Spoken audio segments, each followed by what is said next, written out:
संतोष देशमुखांना श्रद्धांजली वाहण्यासाठी आपण सगळेजण इथं जमलो आहोत.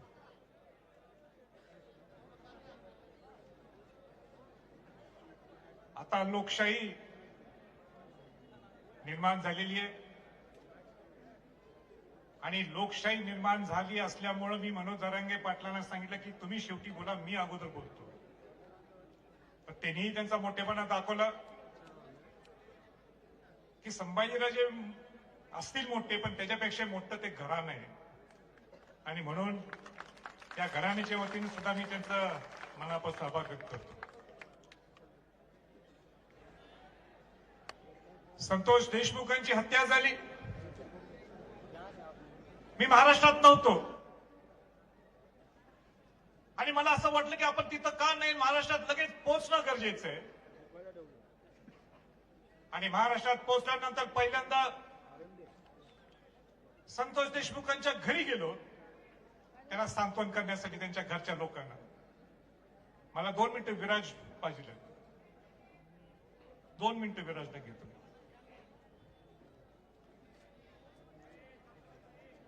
हा विराज संतोष भाऊंचा मुलगा.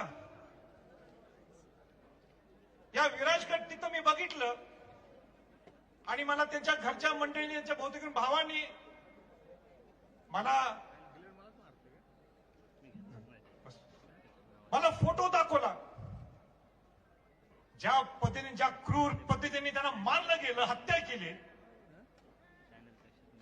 या शिवाजी महाराजांच्या घरात सुद्धा माझा जन्म होऊन सुद्धा मला ते बघवलं नाही, मला पावलं नाही. ते मी घाबरून गेलो. हे महाराष्ट्र आहे? हे शिवाजी महाराजांचं, शाहू फुले आंबेडकरांचं हे महाराष्ट्र आहे का? काय आपला अधिकार होतो? हे संस्कार शिवाजी महाराजांनी आपल्याला कट दिलेत का? ही दहशत, म्हणजे ज्या पद्धतीने, ज्या क्रूर पद्धतीने मारलं गेलं आणि त्याच्यावर आजही निर्णय होत नाही, हे दुर्दैव आहे, हे दुर्दैव आहे. मी जास्त काही बोलणार नाही, आज मी मुद्देशीर बोलणार आहे. आणि ज्यावेळी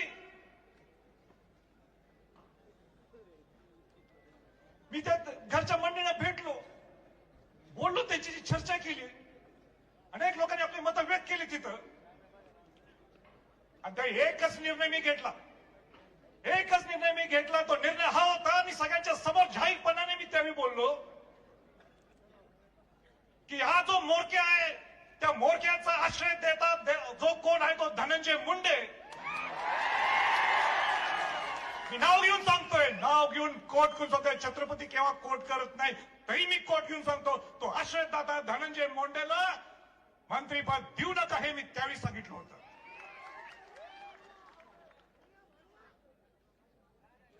पण मला माहित नाही त्याचा राजीनामा घेतील काय, देतील, त्याला हकलपट्टी करतील. पण बीडच्या सगळ्या जनतेतल्या लोकांना मला हे सांगायचं आज, आणि ते सांगण्यासाठी मी इथं आलोय. आणि ते म्हणजे, जर का त्याला पालकमंत्रीपद दिलं तर हा संभाजी छत्रपती घराणा बीडचं पालकत्व घेणार. आम्हाला दहशत चालत नाही, आम्हाला दहशत चालणार नाही. शिवाजी महाराजांचं, हे शाहू फुले आंबेडकरांचं हे महाराष्ट्र आहे. आणि इथं जर दहशत कोण पसरत असेल तर माझी जबाबदारी, माझं कर्तव्य आहे, मी इथं येणार.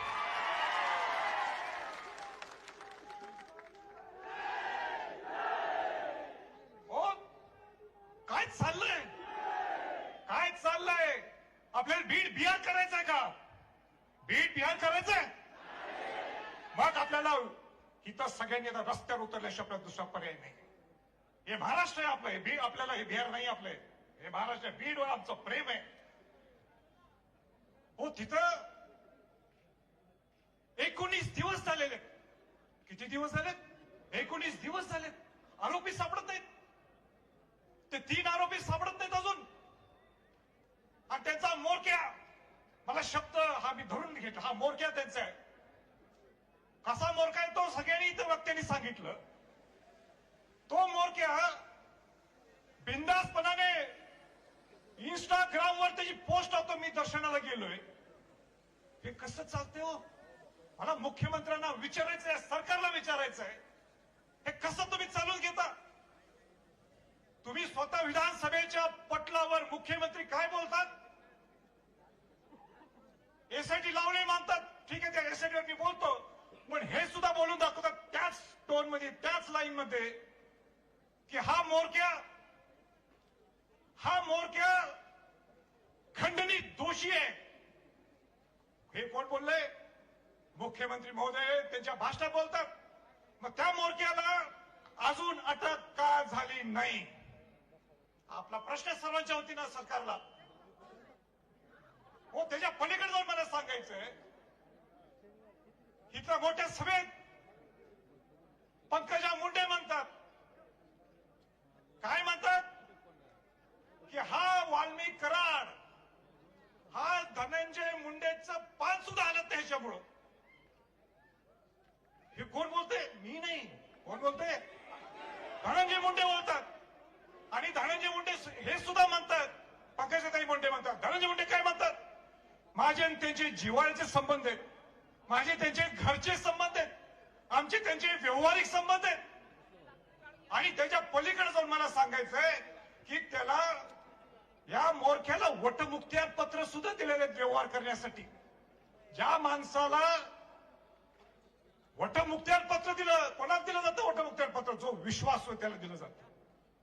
मग का आताचा हा मंत्री का जबाबदारी घेत नाही वाल्मिक कराडला अटक करण्यासाठी? त्याला माहित नाहीये कुठे मग दिवस रात्र एकमेकाशी बोलतात, कुठं काय करायचे, कसे पैशाचे उलाढाल करतात हे सगळ्यांनी सांगितलं तुम्हाला, पण त्याला माहित नाही.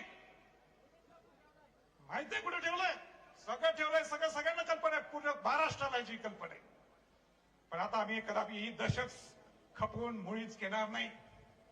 मुख्यमंत्री महोदय आणि प्रामुख्याने अजितदादांना सुद्धा सांगायचे, तुमच्या पक्षाचे प्रमुख जे तुम्ही आलाय, तुमचं मोठेपण आहे तर तुम्ही आला, पण अजितदादांना सुद्धा सांगायचे, तुम्ही आयुष्यभर परखटपणाने बोलू नका. मी माझी काम करण्याची पद्धत ही आहे, पण काम करण्याची पद्धत तुमची तशी असेल परखटपणाने.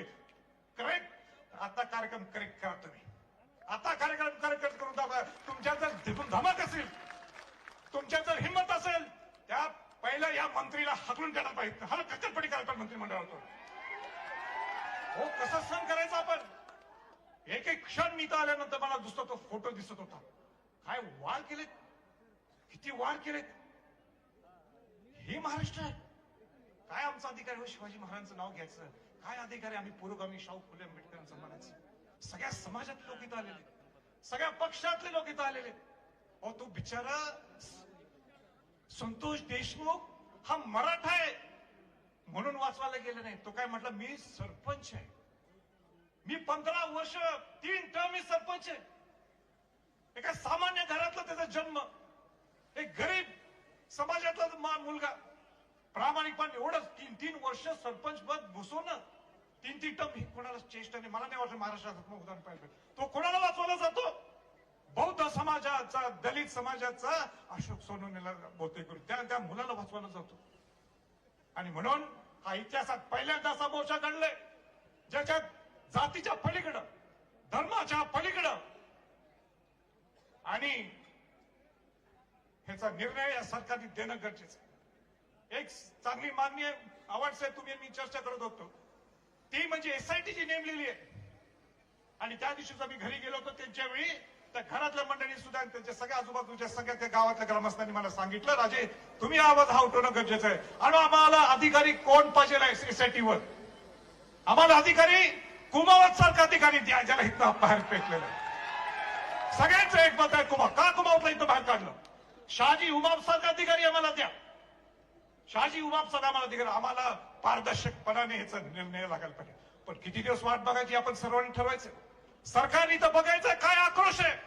एवढ्या उन्हातानात सुद्धा हजारो लोक इथं एक माणूस इथं हल्ला नाही. ही आणलेले लोक नाहीत, हे सगळ्या भावना एकदा आक्रोश दाखवायला सगळे आले. हे बघा उजवीकडे कसे बसले लोकांवरती पत्र्यावर.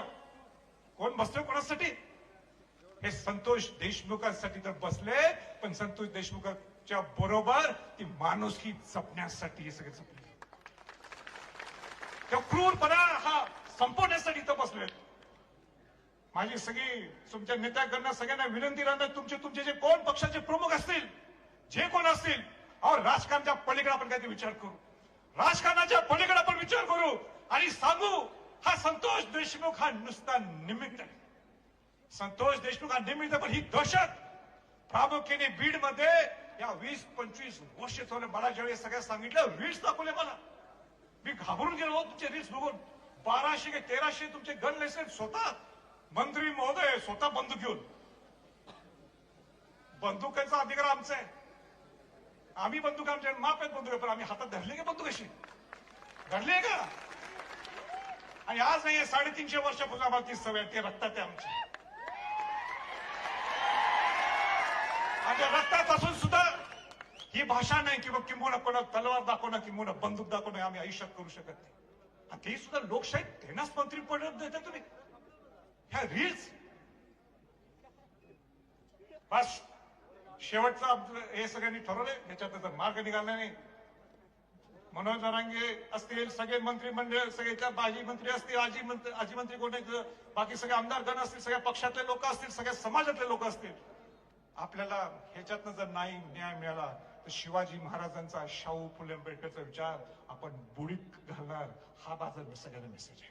हा महाराष्ट्राचा माझा एकच मेसेज आहे, मी मोठा नाहीये, परत एकदा सांगतोय, छत्रपती घराणं मोठं आहे. आणि छत्रपती घराण्याचं नाव आणि त्यांचे संस्कार आपल्याला जपायचे असतील तर माझ्यासारखा सुद्धा संभाजी छत्रपती, संभाजीराजे नाही, संभाजी छत्रपती सुद्धा हा तुमच्या बरोबर असणार आहे, तुमच्या शेवटच्या घटकापर्यंत असणार आहे. या न्याय मिळवून देण्यासाठी आपलं सगळं असणार आहे. मी काय काय करणार आहे मी इथं बोलणार नाही. ते विराजला माहित आहे, त्यांच्या भगिनींना माहित आहे, त्यांच्या भावांना सुद्धा माहित. मी त्या दिवशीच बोलून आलेलो त्याला, मी इथं मी ते बोलून मी छोटपणा करणार. मी जबाबदारी काय घेतली मी त्यांनाच सांगितलंय, बाकी कुठल्या नेत्याकडे सांगितलं, पेपरला सुद्धा सांगितलं, बोलून दाखवलं नाही, किंवा प्रेस मीडियाला सुद्धा मी सांगितलं नाही. आणि तो जो दिलेला शब्द माझा ताई आणि विराज हा माझा शब्द आहे. आणि परत एकदा आपल्याला सगळ्यांना श्रद्धांजली व्हायची म्हणून कोणी इथं हलू नका, बाकी सगळे संयोजक सांगतील. एवढं बोलून थांबतो. जय हिंद, जय महाराष्ट्र. धन्यवाद राजा. यानंतर सर्वजण जागीच उभा राहून संतोष अण्णा